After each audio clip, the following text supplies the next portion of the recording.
How are you, my friend? What's going on? I'm doing well, I'm doing well. It's our first time recording on a Sunday, I and, know. I'm just relaxing. I was thinking about how I need to get some morning coffee, but otherwise I'm vibing. How are you doing? Well, I have my morning coffee in my very special cheetah mug. Maybe one day we'll go into why cheetahs are important to me, but yeah, I'm chilling. Yesterday was a big day. Little Miss had a cheer competition. They killed it. They got best jumps, best dance performance, and they won first place in their division. They didn't walk away with grand champion, but or three banners. We'll take it. But it was cool. It was really cool. And she's so Yeah. humble with it. It's so funny.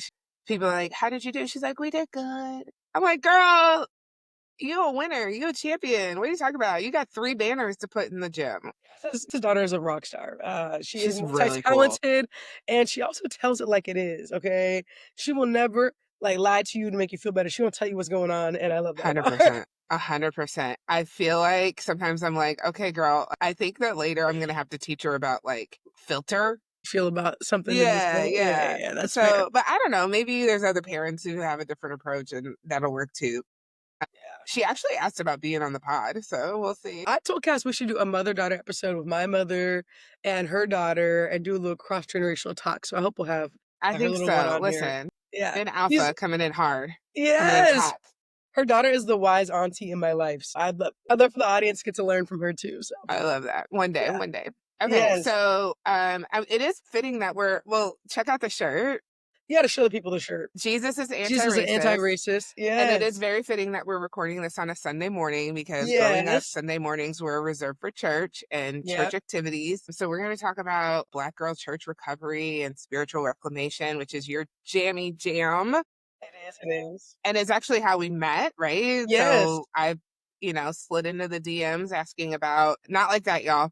Uh, It wasn't like asking that. asking about your deconstruction work, and that's kind of how I found you. And here we are, what, 3 years, 3.5 years later, Almost and we're 3 wow. is that Yeah, about crazy? 3 years later, which Yeah, is wild to even know that Realize was making content for 3 years. yeah, Yeah, that's how we met, and that's also just what started my work in social media. Like, I really started creating content just because I just thought, "What did I need to hear 10 years ago when I was starting this journey?" And it's a lifelong journey. I'm still deconstructing to this day. I'm deconstructing it right now, this moment with you. So, I yeah, think that's the cool part about it is it never ends. It's this ongoing pathway of where we get to interrogate what we think, what we know, and what we believe, and ask ourselves, does it still fit our lives now? And if not, then what I don't know, how could it evolve and change? So I'm really excited to chat with you about it. yeah. Is there an academic version of deconstruction that we need to kind of ground us, or what you defined it as? As our resident Harvard trained theologian, like, is there deconstruction has these steps, this process, or this definition? That's a great, great question. So, like I said, before when I said deconstruction is how we challenge what we think, know, and believe, that's my favorite definition of it, just as far as just in layman's terms. But there is a scholastic process to deconstruction, but it looks a little different. For African American studies, I think when we get into deconstruction, it's about challenging historical memory. But part of deconstruction is asking, why do we think of God in the way that we do? And that means we have to look at colonialism, the scramble for Africa, the Middle Passage, slavery, how God was defined in those moments. So we look at historical memory, who has had the agency to define God through imperial and colonial power. We also look at definitions of God and how they're tied to larger systems of power and privilege. So we might ask, when we define God as male, how does that lead to policies and social behavior that harms women, Black people, people of color, people with wombs? So we look at how religion is tied to social systems of power, and we don't say God is absolute. We say, why was God defined in these ways to insulate power and privilege in these ways? And then we also ask, as dominant groups have defined God, how have marginalized groups defined God? That's why if you watch my content, you'll hear me talk about womanist theology, how Black women define God, queer theology, how queer people define God, Mujerista theology, how Latinx people define God, Asian liberation theology, how Asian folks define God. There's all these various definitions of God. And so I'd say in the scholastic realm, part of deconstruction is expanding who has the ability to define God, who has a license to define God, and how we sociologically understand God. So those are Yeah. some ways that I think about it through the academic lens. Well, it's so interesting because looking back, I feel like I started deconstructing way before I knew what those terms meant. Mm, Because to me, I always had the question of why do we do this the way that we do this? And I think that might be a little bit of just the way my brain works. I always have been someone who like questions what it is. My dad used to say the difference between me and my sister when we were growing up was I would like if they set a rule or a boundary, let's say it was my curfew, right? If they were like, hey, curfew is midnight, be home by midnight, I would be like, well, why is it midnight? What about this? I would negotiate all that from the beginning. I was mm, always questioning the rules and like making them make sense for like my life. So I feel as I got older and started to question the way that God functioned in my life and the God that I was mm, given, I really think I started deconstructing pretty early, probably like 14, 15. But I didn't have the language for it or even give myself permission to really engage fully until probably my early 20s, maybe mid 20s. And then I had, we'll talk about it a little bit, but then I had my little slide into evangelicalism, which coincided with being married, but that's, whatever. We're all we'll looking talk for about that belonging too. at the end of the day. Yes. And so now I feel I'm having such actually a cool time questioning why do I believe what I believe and what holds true for me now and this point in my Mm, life and how do mm, I put that into practice? Right? mm, So for you, what was your like, do you feel like you yeah. started deconstructing? I mean, I'm sure it didn't start when you decided to go get a master's in theology. I think I have a lot of admiration for young folks who have a critical eye to the church because I really sat in a youth group and like believed everything I was told. I was very porous, I would say, when I was in church. It was just osmosis. And I think it's healthier for young kids to learn from their families or just have that internal voice that says, I don't have to internalize everything that's being said to me. Because I think in general, when we teach children to have this like blind allegiance to authority, it's dangerous. It's kind of spiritually dangerous, it's emotionally dangerous. So I wish when I was 12 or 13 or 14, I had that understanding because it just mangled, I think, my identity a bit to be so enmeshed with the church. But I didn't Well, let really me clarify because I yeah, don't think that I was as please. critical as I could have been, or Yeah. I think it was more of I always felt this did not fit for me. Right? My dad was a deacon. My mom taught Sunday school. We were very much one of those church families, those staple church families, and the church I grew up in. I grew up in a mega church in St. Louis. I mean, it was thousands of people, right? And so, but I think having childhood illness, also, I asked the question very early of why is this happening to me? And I think I did have this very much God hates me kind of thing. And then trying to understand that sometimes stuff just happens was a big part of my journey there. And so, yeah, I just always question why is this the way that it is? But I think Yeah. I still was very internalized and enmeshed in church culture. So it was harder for me to feel safe asking those questions Yeah. because the adults around me weren't asking the questions. And so I didn't have anywhere to go with that critical thinking. It just kind of sat in me. And then it made me spend a lot of time thinking, I don't have this connection to the divine in the way that other people do. And Mm, so maybe God's mm, not here for me, right? It was like a mm. very different experience. But okay. So let's No, that's just, helpful. Well, yeah, yeah, yeah. I just wanna ask, like, in your home, was to your dad was questioning, like, blasphemy or because a lot of Christians also learn if you question you're a doubting Christian or you're, Mm, not faithful. It's like, was there also that layer of you could have these internal questions, but they weren't safe to bring to the adults in your life? I would say it wasn't blasphemy. There wasn't this judgment. My dad specifically he was a very spiritual person, extremely pray every day, meditate every day. But it was very private, right? I knew that he was doing that, and he would teach me how to pray, the 5 steps of prayer, and why meditation is important, and all these things. He would always ask questions, but it was I think we call it what apologists, where it's like you always come back to the Bible for the answer, and Mhm, so the idea of looking for answers outside of Christianity was not a thing, but there wasn't this judgment of your being blasphemous, right? It was more of a, well, God will reveal himself to you if you just keep asking the questions and then you'll mhm, get the answer because it's found in the Bible. There was no yeah, like, oh, well, maybe Judaism has an answer or maybe Buddhist spiritual practice has an answer or whatever. And then, but then it was compounded by the fact that I went to Catholic school. they have a completely different experience of the divine, but still the answers are found in the Bible, right? Yeah. So Yeah.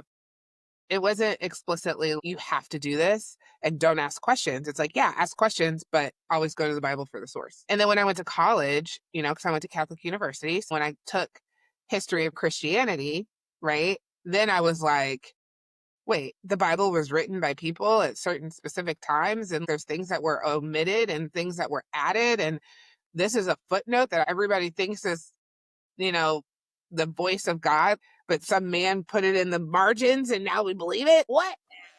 It just, that like really blew my mind. And so it's just always this dichotomy, this tension. Yeah. But again, I didn't get language for that until, going to college, really. Yeah, that's really helpful. That's really interesting. And I think, for me, deconstruction, I got indoctrinated. Like I grew up going to church my whole life, but I think many people I didn't, or like many kids that are forced to go, I didn't feel a connection to the experience. And like, I went to a mega church, Assemblies of God, Pentecostal church. So we were about 3,000. When I was a kid, I would go into the like kids area and my family would go into the main sanctuary. And then when I became 12 or 13, I would start to go to the main sanctuary too. And I never really felt a connection until my mom was upset with me. So kind of as a punishment, basically, she sent me to like youth group, camp group, or church group. And like, I don't think we should do a whole episode on this, but I think youth group, especially like away camps, are some of the most like dangerous, like just dangerous places for children emotionally. Psychologically, Period. emotionally, physically. Yes, Yeah. yes. You're exhausted because you're doing activities and or studying spiritual texts, particularly biblical texts for 10 to 12 hours a day on top of doing exercising activities and doing all these things. So you become emotionally depleted. You're doing all these emotional altar calls every night. It kind of manufactures this intensive spiritual experience. And if you're young and you're feeling lonely or not connected to your friends or things are happening at home, you're so susceptible to adults telling you day over day that like you can come bring your burdens to God and you can come into God. And those things are not bad. I'm still someone who has spiritual practice now, but I'm very protective over children getting indoctrinated into very rigid ideas of who God and spirituality are when their brain is still developing. So I became like really indoctrinated through a church camp. And after that, from ages 12 to 19, I was very, very religious, hyper religious, like had my Bible with me at school, like was only really at church during the weeks and was at church on Sundays and church on Wednesdays. And it wasn't until I realized I was queer at 19 that I really had to start wrestling with some of the theologies that were given to me. I think what was nice is I'm the youngest of three, so my brother and sister are 4 or 5 years older than me. And my sister was also pretty religious, but my brother always had a critical eye. So when I was my junior year in high school, he was like maybe his sophomore year in college. So when he would come to visit and go to church with us on Sundays, he was becoming an anthropologist at that time. Now he has his PhD in anthropology, but he would say things like, what the pastor's saying right now is anti-black, or how he's talking about black and brown spiritualities is problematic. And so he was the first one that started to introduce me to a critical lens through the lens of anthropology and race. Because my pastor, Assemblies of God, like, they have a lot of Yeah, I'm not familiar. I mean, I'm peripherally familiar, but like I yeah. don't really know that much about it. Assemblies of God is a birth parent of Hillsong United. So Assemblies of God Oh, yes, yeah. So Assemblies of God is like the more Pentecostal, obviously conservative branch of that type of theology. But Hillsong United, like it's very evangelical. It's by Pentecostal, we mean that it's like steeped in the charismatic ideology. So people are speaking in tongues, they're falling out under the spirit. Sometimes people will speak in tongues during the service and then a pastor will interpret it. There's a charisma to it, but Assemblies of God is also heavily steeped in white theology. Even though Assemblies of God churches can be very diverse. Like my church was 30% white, 25% black, and like 25% Latinx. Like it was very, very diverse, basically. do you think though that was because it was in the Bay Area and that is like just a indicator of like the area that was around, or like the people that were around, or is that intentional and manufactured because of this need to bring people in through missionary work? It's a good question. So I'm in the Bay Area now, but I actually grew up in the Central Valley, Oh, that's what I Sacramento. meant. Yeah, yeah. Yeah, but it's pretty close, pretty close. Girl, Like not I don't even a know drive. California. It's I know, like but I'm naming people it think because it's people do not different. like mixing up the Bay Area and Central Oh, Valley. So I just want to I don't want the people coming from is me this saying, you like said a Sacramento, it's a big is this thing. like a Houston, Dallas, San Yes. Antonio thing? Okay, Yes. I get it. I Yeah. get it. Like Understood. whenever I don't know where you live and then I'm like in the wrong city, you got to tell me what city it Yeah. is. That's like people saying, "Oh, from Chicago, but you really grew up in like, you know, Ville or whatever it's Naperville or called. whatever." Yeah, yeah, Yeah, yeah. Naperville. Yeah, whatever. Yeah, It's yeah. like, "You're not So from anyway, Chicago." Yeah, Yeah, exactly. You I get lying. it. So I just I want to get I it. let the people to know I'm in Oakland now, but I did grow up in Central Valley, Elk Grove, California, Sacramento, 916. Shout out. And I was, but basically, essentially, Assemblies of God is it's a very white denomination. For example, they were very pro-Trump, but they were not so racist until Trump's election overtly.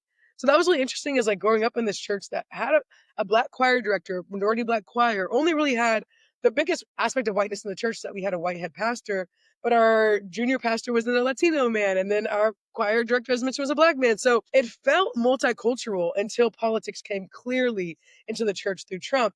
But before that, things were more subtle. They would show videos of African nations and pastors saying, like, throw away your idolatrous items, and people will be bringing their items to the trash can. But these might have been things that were indigenous spiritualities to the communities they were in. And my brother would start to say things when you come visit, like, that's problematic, or these spiritualities aren't wrong because they're not Christian. And so he started to invite me into having a critical eye when I was around 17 or 18.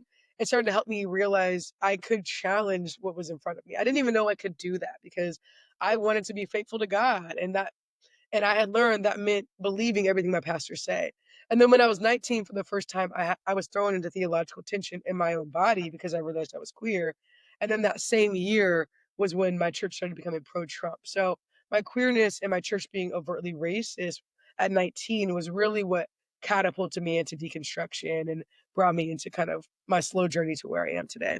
Yeah. There's so many, I have so many questions about what Yeah, you, same. so I have we can questions get for you into too. the Trump and spirituality. Your Mhm. work online does a lot of that already. And I bet a lot of people have come to the Patreon because of that and through that. So we can talk about that. Maybe we do a separate thing about that. But Yeah. to me, I'm really interested in this idea that like Christianity as being a anti-black space specifically, and so I would say, because my church was also mega church, big church in St. Louis, it was on Hanley Road. I think one of the things that is so fascinating to me is it was a missionary Baptist church, but I didn't understand what it meant to be missionary Baptist. We didn't do missionary work, right? Does It that mean wasn't. is it like it means they wanna go out, like, abroad Well, on that's mission? what the definition of a missionary is, right? You go out and you proselytize and you bring people in, you go to where they are and teach them about the gospel. But I feel like, and I might have to do some more research on this, I feel it might have been a missionary too, right? This is a place where, because it was all, if not entirely black. But then there's still this anti black rhetoric that comes into the church space through like politics of respectability, misogyny war, which we talked about last episode, like all these different subtleties about the way women specifically are supposed to behave, the way that homosexuality is like, and queerness is treated. It was all black, and you would think it would be, there was a lot of things that were pro black, but then there's also a lot of things that are anti black and, just overtly like hurtful to us. Mm. But I didn't understand those things until like your brother. I went to college and I started taking African American studies and understanding the way colonialism comes in through religion and through Mhm. religious doctrine, and how religion is used to justify the mistreatment of other people and all these And things. And then even you realize I'm doing that to myself. say that, yes. You realize that you're kind of learning ways to, like, colonize your own mind and your own body through these theologies, in my opinion. Totally. Yeah. And that's why I say, like, the work of deconstruction is really decolonizing for a Black woman. I can only speak from my experience. The work of deconstruction for me as a Black woman is about decolonizing my brain. It's Mm. about figuring out ways to live in my full Blackness, whatever iteration that is, and be spiritual in my body and understanding what that looks like for me in whatever specific time and space I'm operating in. And that is Mhm. something that to me is revolutionary. Like we don't do that in the Black churches that I've grown up. And we can talk a little bit about like, because then I had my whole little stint for about 5 or 7 years of in a completely white Hillsong Mhm. dominant Type church, yeah. church. Um, What which led you there? 'Cause it sounds like Honestly, you had deconstructed a bit and then you went back into evangelicalism, is that right? yeah, so it's funny because what led me there at the time emotionally was that I didn't have a community. I didn't have friends. I had just had my daughter. My marriage was meh, and I felt very alone and isolated. And for me growing up, going to church was always a place where I could find people, right? And it wasn't everybody was my people, right? It was I knew that that was a good place to be drawn in to find community, right? You're going to have the church mothers, you're going to have infrastructure to support your life, in a way. So, coupled with my dad would always come down to visit me. He'd come from St. Louis. He'd come to visit, and he'd be like, "Well, it's Sunday. We got to find somebody's church." And I literally, Sierra, I'm not even exaggerating. I would Google, and I would Google what church was the closest to me, right? And that's the church that we would go to. Mm. I So like that, every just try out new well, it churches. wasn't even like that much thought about it. I'm like, my dad's coming. He's going to want to go to church. Let me find one that is within a 10-15 minute drive and whatever. So we would go, but I specifically went to like Black churches. Well, at the time I was working, and this girl would always come in on Mondays, and she'd come into the office and she'd tell us about her church. She'd tell us about her pastor. She'd tell us this, that, and the other. Oh my gosh. And da da da. And she was like super excited about it. So my dad was she kept inviting me. So my dad was coming. And I was like, okay, great. Two birds, one stone. I know exactly where to take him to church.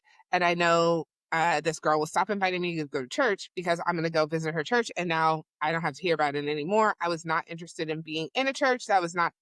And I went, and I tell you, even though I know now that the space was very problematic and very orchestrated, and like you said, manipulating the spiritual experience, I don't exaggerate when I'm like, that was the first time in a long time I felt truly welcome and truly like this is the embodiment of what Christ would want us to be doing for people Mm. as soon Mm. as I stepped on the parking lot. It was a very weird, Mm. surreal, and I never felt spirituality was something that I had that much access to just individually. Mhm. Again, it was always through a pastor, through some sort of medium, reading your Bible or inviting the spirit in and whatever that looked like. Mhm. But we drive on and there's people waving and saying hello. And you come in and they're like, welcome. We're so glad you're here. Mm. Here's where you can leave your baby so you can have an hour to yourself. I mean, she was 6 months. I don't think I got a Mm. whole hour to myself since I got pregnant. And so Wow. it was just, and then my dad was there and it was just such a thing. And then I swear it was so funny because I was like, okay, there's all these white people, there's some Black people. Okay. And then I'm sitting next to the girl that I worked with who was white, and the pastor walks up and he's Black. And I looked at her, she looked at me, and she's like, what? And I was like, you're Pastor Black? And she was like, yeah. I was like, what? Yeah. It was so weird. It was so weird because it didn't occur to me that Black people and white people go to church together. Did you feel like that churches it's like they have, like, an open, welcoming community, the theology matched that experience? Like, were they progressive in nature? So I would say they were progressive adjacent at the time. But again, when the Christian nationalism started to seep in and the money around Christian nationalism was threatened to be pulled out, there's definitely a tension there. And I think at that time, because of like changes that were happening in the world, like with George Floyd's murder and all that stuff, I just was very critical of where I was getting direction in my life. But then also, I was very critical of where I was going to put my kid because I did not want her to be indoctrinated in the way that I was. And so Mm. she was about 5. And then she got to the point, honestly, she didn't want to go. So I would take her to children's church and she wouldn't want to be in there. And Mm. then, again, like we said at the beginning, she's very free spirit. She'll tell you like it is. She's always been that way. Yeah. And I would come in and she would have her shoes off and she'd be doing cartwheels and just kind of minding her own business and stuff. And then they would talk to me like, you really need to tell your daughter to stop doing cartwheels in her dress and all Mm. this conservative type of thing. I'm like, the kid is 5. Let her be a Yeah. 5-year old who she's in here, and at that time I was Yeah. serving, I was leading a team. I was deep in it. I was deep in Yeah. it. Yeah. Yeah, absolutely. I think you said so many things that are important, which something I say all the time to folks is like, I don't, and maybe this can come into what our spiritual practice looks like for us now or what our journey has been like. Because for me, having deconstructed at 19, I'm 31 now, there's been so many iterations of my faith. Like, there's been times in that I've been atheist and agnostic. There's been times, even now I practice Buddhism a lot, but right now I identify as like pan spiritual and also Christian. and seeking, because I think I'll be seeking for the rest of my life. But I name that because I think sometimes in deconstruction, we can lean towards nihilism, or people think it means that they have to throw out all spirituality. And I never want people to feel like they have to leave it all behind. In Mhm. your life and my life, there's been ebbs and flows and seasons. Like, especially when I do feel like I'm navigating a lot of grief or a lot of shifting, like you mentioned, divorce or just like marriage shifting, all these different things. I saw my mom also got really into the church again after her divorce, I noticed. And so I think there's like seasons of our life, whether that's a feeling of loneliness or a deep shifting that sends us back into the church. And for me, even recently, I rededicated my life to God in a way that I haven't in a long time. I've done this work intellectually a lot, and I decided like I think I want to get back into being in a relationship with spirit in a new way.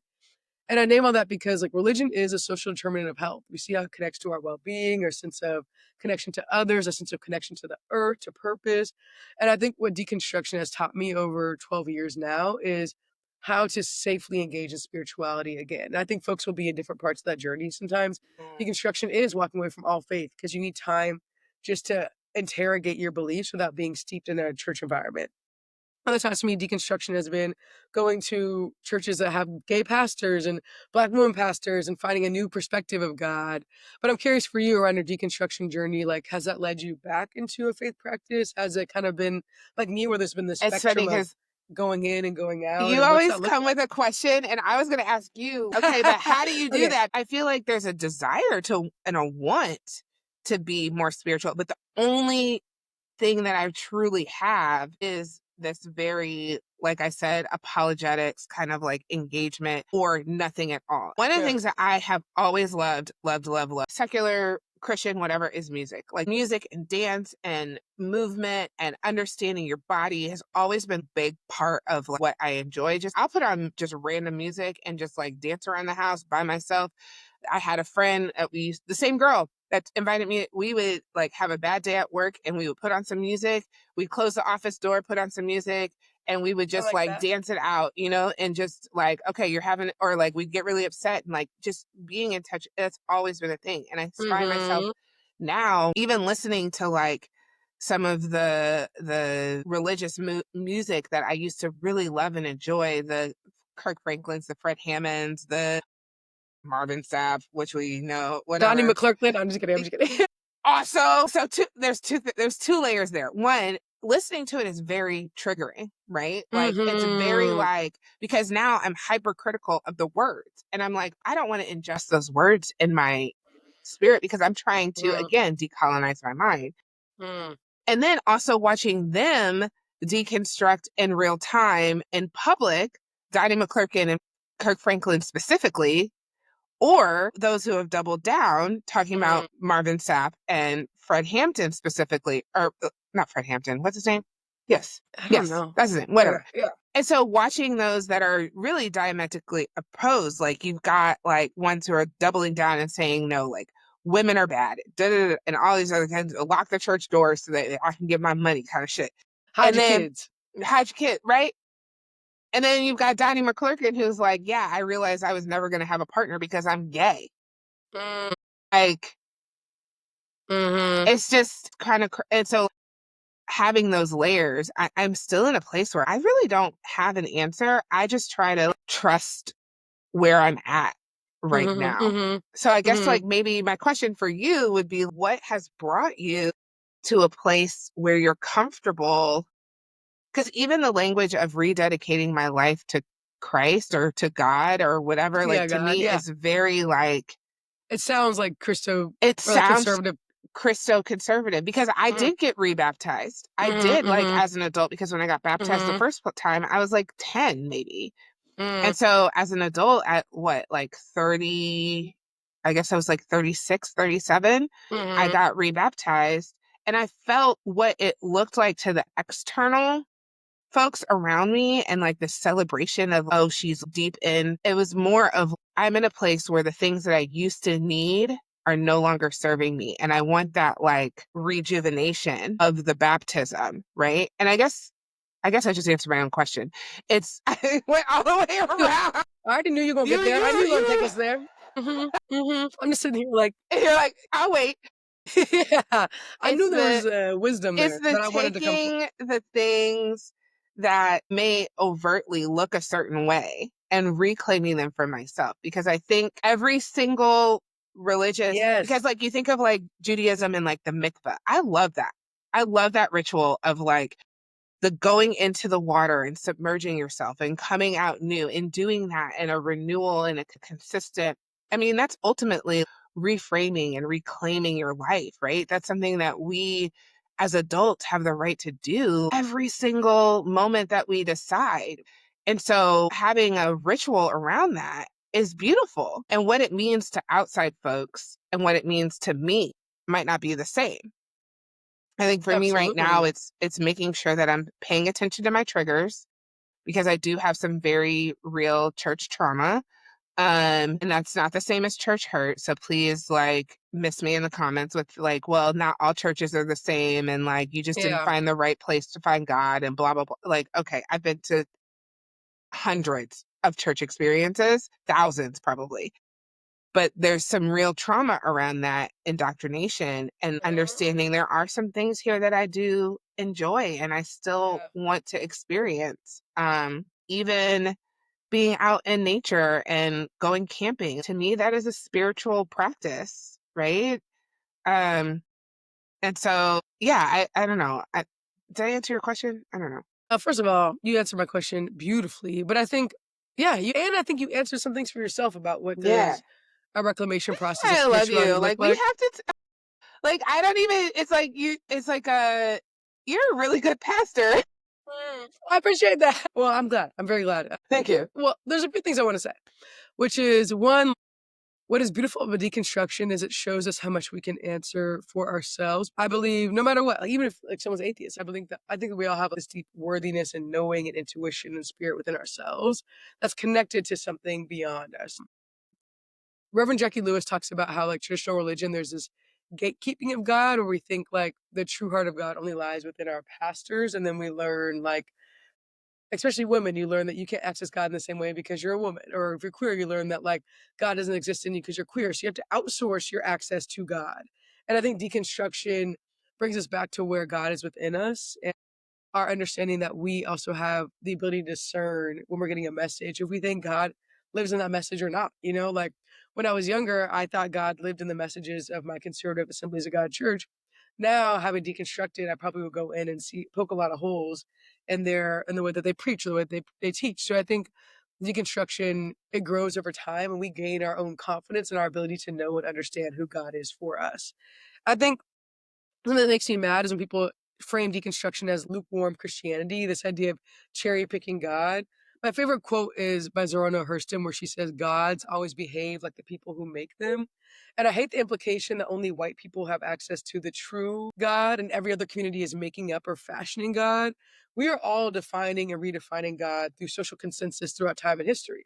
Throughout slavery, God was defined as a God who advocated for slavery, and now we would never socially define God in that way. Even white folks would be hesitant to socially define God in that way. So we've always had an evolution of who God is to us. And I think deconstruction makes that evolution a personal process. Who is God to me as I realize I'm queer? Who is God to me as my politics change? Who is God to me as I grow?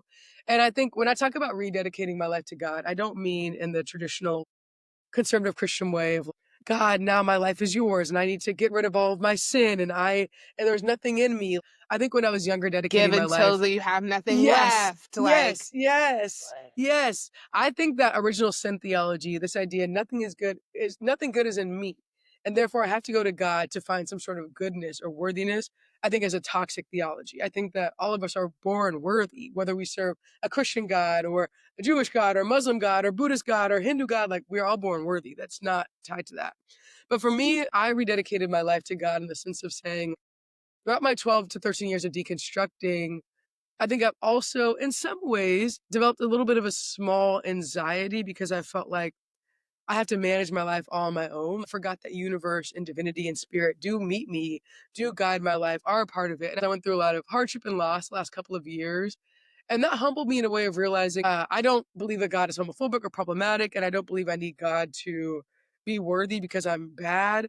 But I want to be in a relationship with God because I don't want to carry anxiety around my life all the time, believing that I am the only one managing my life or the only thing that wants good things for my life. Like I go to a progressive church, and my pastor introduced this idea that we don't need to be obedient for God to love us. We actually co-create our God life with God. And what does co-constructing our life with God look like? So I think when I was fundamentalist, dedicating my life would be like, God, order my steps. And if I make a wrong step, I know that I'll be punished, but like teach me how to be obedient. Now it's more like Spirit co-create with me and trust me that if I make a decision, you move with me. Trust me that in hardship you're alongside me. It's not this please order my steps and make me good. It's I want to be in relationship with you, so I'm listening to my intuition and myself. And I felt like I need to rededicate that to remember that I'm not managing my life on my own. I don't need to be perfect to get it right.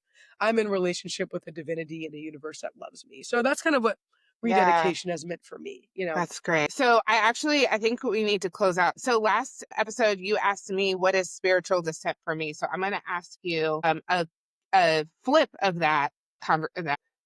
Mhm.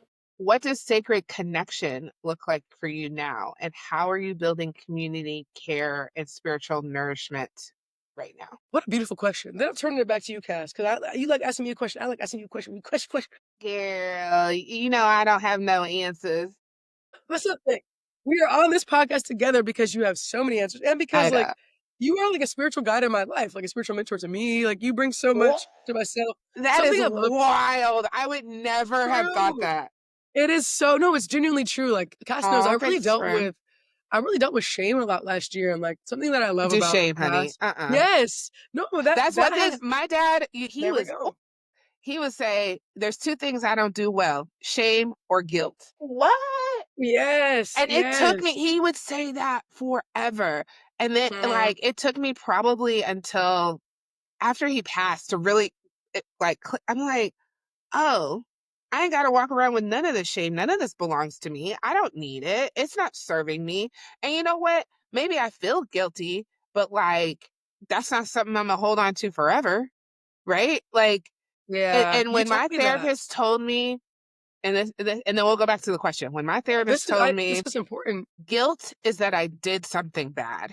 Shame is that I Shame is am that I something am bad.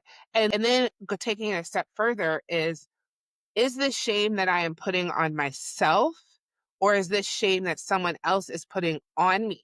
Because Mhm, mhm. understanding those two things is like, will free your mind so much because your shame and how you feel about yourself and understanding that you are intrinsically good. You don't have to do anything. You don't have to perform. You don't have to have a list of tasks or some amount of money in the bank. Like you being and existing and being loved by people who just allow you to be and exist is a game changer. That the success comes after understanding that. You'll run and run and run until the wheels come off and still feel shame. Yeah. Yeah. The- No, get work on the shame part first and then all the other stuff because then you don't have to worry about like, I mean, if it don't work out, it don't work out. That's all right. I'm good. Percent. I think like yeah, I just was yes, everything she said is spot on. I think part of deconstructing is also deconstructing how we learn to relate to ourselves when we're less ideal than we like ourselves to be, or less like a lot of church teaches us to punish the parts of ourselves we think about as bad. And I think I had thought through deconstruction I'd done so much of that work. And then something happened in my life. I had a major relationship shift. And the only language I had to make sense of that relationship loss was shame, like just this sense of I failed. And if I was great, this person would be around. And like, I could not really without your support and some other people in my life, like I could not come out of that shame spiral. And like, shame is so insidious because it teaches us like every day I just woke up with a deep sense of unworthiness or like this sense almost how I felt. Somebody told my partner is like it made me feel like almost how I felt when I thought queerness was a sin. I was walking around with this deep secret, like that I just was less than everyone else. And I could not Mhm. shake this feeling of just this heaviness of shame. And so Cass taught me so much about coming out of that place. And I think that's why I've named deconstruction as a journey is I think I've deconstructed something, and then something in my life inflames this core belief that was given to me at 12 or given to me at 10, and I have to do that work again. And I think shame really came to greet me last year. And you taught me so much about how to speak back to that voice and coming to a new sense of worthiness. So I'm so grateful to you. Of course, you're a spiritual mentor to me. I love you. I adore you. Thank you. Uh, Oh my gosh. so in that vein, I think sacred descent for me looks like liking myself every day. Like I think when I was really going through things, my mom had said to me like, you can stay in this place and relate yourself this way, but like you are already a Black queer woman. Like so socially and societally, like people gonna put things on you. So how can you be in better relationship with yourself? And so for me, sacred descent is, writing affirmations on my walls or being in speaking words of kindness to myself. And the four agreements that talk about speaking white light to ourselves. Just always that like one of our agreements has to be how we speak to ourselves. So right now my sacred descent is liking and loving myself even when I think I'm not perfect, even when I think I have fallen short, even when I think my life could be a little better, this or that, like speaking gratitude, speaking kindness, and making that its own practice, liking and loving myself. And something I'll say is one of my favorite practices for those wanting to be in relationship with God, but having only having a fundamentalist construction of God and not knowing how to visit God is one exercise I do is like trying to sit in the presence of God and like, even if I can't access it, like imagining what does it look like for this God to only love me, to only approve of me, like not even letting an idea that I'm less than coming into that space, almost making it like a practice to create like a Mhm. fortress of affirmation and care. In Buddhism, there's a version of that meditation called loving kindness. But for me, yeah, right now, sacred descent is believing I am worthy as I am. And the last thing I'll say about that is recently I found my old journal and I I tend to love when that happens. girl, Oh my gosh, I it have has been a boxes mind and fuck. boxes and boxes. It is the biggest like gift and also like, man, I was going through it. Yes, it can kind of fuck you up a little bit. And like the biggest mind fuck is like I've been looking. I don't know if y'all can relate to this. Maybe Cash, you can relate to this, but sometimes I can do this a lot. Like be in one season of my life and then wish I'd appreciated the previous season more because I'm not liking the current season. 100%. I do this 100%. frequently. Like every time I leave a season, I'm like, oh, I wish I would have appreciated. And it's like not a great way to live, but I'm working on it. But And finding also, my I go back and I read the journal and be like, man, yes, I don't feel that way anymore because I like where I am now. I would not go through that again. That was terrible. yes, I think that was interesting about reading my journal was realizing, like, even in the moment now that I'm romanticizing, I was really suffering in other ways, and I wrote down that suffering and went through that suffering. In some ways, I've actually been able to get myself to a new place that myself would have wanted to be 4 years ago, and other things are in shift. I think something about that also helped me think about, okay, instead of looking backwards, how am I present here? Because now it seems like maybe in 5 years I'll look back at here and really appreciate it. So how do I get out of that cycle and be present for the now? So I think right now sacred descent is affirming who I am, but also loving and appreciating my life now, not in the rear view mirror, because I want to get into a relationship of presence. So that's like been a big thing for me. And I want to know Yeah. what it's like for you right now. What's sacred? We can close out with that. What Yeah. is sacred So for descent for me, Cass? I think right now it's reconnecting with my body. I think I'm really, and not in a fitness kind of like that kind of way. I think it's listening to, hey, I'm tired. Okay, I've, come to the end of my mental capacity for the day. Okay, my hips are a little tight. Let me do some stretches, like that kind of thing. I realized recently that I haven't had that great of internal dialogue about my body and like the way it looks, the way I pay attention to how I feel. And I think that some of that comes from having childhood illness and like having to push through pain and discomfort in order to just kind of like function. And so now I'm at a point where I'm really healthy. I've been on a weight loss journey for about a year or so, and really trying to like, okay, now that my body is getting back to where it was, what can I affirm about myself? And I think this idea that like you're supposed to love your body is like great in theory, but in Hmm. practice, Hmm. it's really hard, especially because we have Hmm. so many things inundating us. And so my sacred descent Hmm. is paying attention to my body, trying to incorporate like God lives within my body. And like, and the way that I love my body is a form of loving God. Yeah. Right. And so like, and that goes like taking care of my skin, drinking my water, like making sure I'm getting sleep, what I'm putting into my body. I started recently taking some supplements, things like that to like really how my brain is like functioning and making sure, especially getting into that perimenopausal kind of deal in my life, I really have to love my body well so that I can love my body for a long time. That's where I'm at. I love that, and we should do, maybe we can do an episode on, like, autoimmune conditions because I have fibromyalgia 100%. and a couple other things, and, I know that you've navigated chronic illness, and I think it is important to talk about how that can impact our relationship with our body and what it means to Yeah.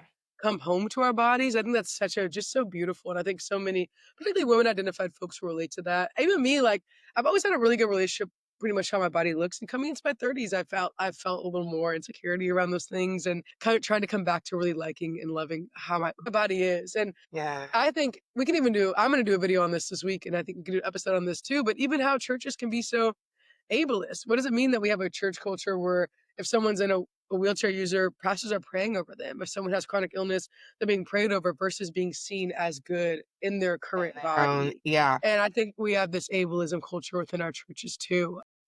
Everybody, because with this episode, we talked a little bit about journaling before, but with this episode, we do Yes. have a gift for everyone who is a paid member of the Yes. Patreon. So if you're a paid member of the Patreon, we want to give you a couple of prompts. We know that deconstruction is a long journey. It's something that you go in and out of and renegotiate. And by all means, Ciara and I have some of the answers, but we don't have all of them. I think we can both agree that most of the answers are going to come from your own spiritual practice, your own sense of questioning and exploration. So we have a journal prompt for you. So if you are a paid member of the Patreon, you will get with this episode a couple of pages that'll have some questions for you. It'll have some reflection guides, and then we'll host like a live or something where we can kind of go over it and connect Yes. with people. That would be cool. That'd be fun. Even a little Yeah. like Zoom live. Yeah. So definitely And that is for paid members only. we have a few sapling members, so you all would definitely get access to this. Thank you for rolling with us. We've been liking the new engagement, and since Yeah. Cass has come on board, I've been seeing the community garden come alive. And we call it the community garden because we need many hands to tend to it. You know what I'm saying? Yeah. So I'm so happy to have you as a fellow gardener on the journey. We'll definitely get that to our paid members, and we'll keep rolling out these episodes for I y'all. love So it. just thank you, Cass. I love you. I adore you, I adore and I you. Now appreciate you. go and I gotta enjoy go to church, your y'all. church.